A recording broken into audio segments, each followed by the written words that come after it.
হাইমচর উত্তর আলগীর ২ নম্বর ওয়ার্ড বিএনপির যৌথ সভা অনুষ্ঠিত। রিপোর্ট মোহাম্মদ আরিফুল ইসলাম।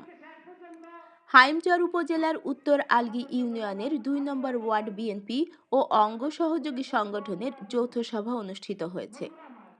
বৃহস্পতিবার ১৪ নভেম্বর বিকালে জমিলাই মহিলা দাখিল মাদ্রাসা মাঠে এই সভা অনুষ্ঠিত হয়েছে।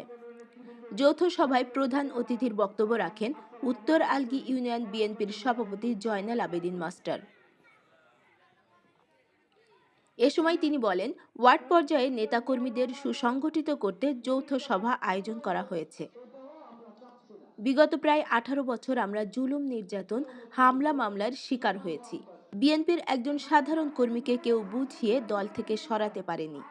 গ্রেপ্তারের ভয়ে অনেক নেতাকর্মী মাঠে ও বাগানে ঘুমিয়েছে। আমি আশা করি এখনো কেউ এই দলের কর্মী সমর্থককে প্রভাবিত করতে পারবে না। অনুষ্ঠানে বিশেষ অতিথি হিসেবে বক্তব্য রাখেন ইউনিয়ন বিএনপির সাধারণ সম্পাদক নজির আহমেদ দেওয়ান, উপজেলা যুবদলের সিনিয়র যুগ্ম আহ্বায়ক আব্দুল মান্নান আখন, উপজেলা স্বেচ্ছাসেবক দলের ভারপ্রাপ্ত আহ্বায়ক মিজানুর রহমান ভূঁইয়া।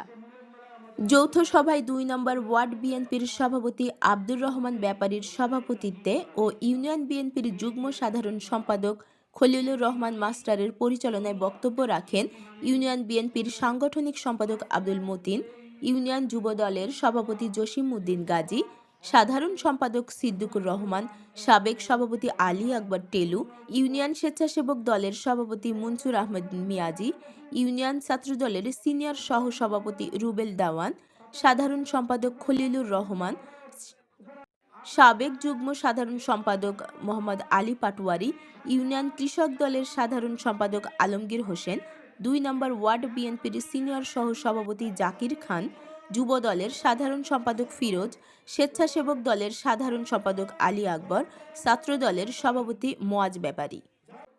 এছাড়াও অনুষ্ঠানে উপস্থিত ছিলেন হাইমচর উপজেলা বিএনপির সদস্য আলী আহমেদ পাটোয়ারি, স্বেচ্ছাসেবক দলের যুগ্ম আহ্বায়ক বোরহান উদ্দিন, ইউনিয়ন বিএনপির যুগ্ম সাধারণ সম্পাদক মোক্তার আহমেদ পাটোয়ারি, ইউনিয়ন যুব দলের যুগ্ম সাধারণ সম্পাদক মনির হোসেন গাজী, আলম দেওয়ান, ইউনিয়ন স্বেচ্ছাসেবক দলের সাধারণ সম্পাদক কাজী মিলন, ইউনিয়ন ছাত্রদল নেতা সবুজ পাটোয়ারি সহ আরও অনেকে।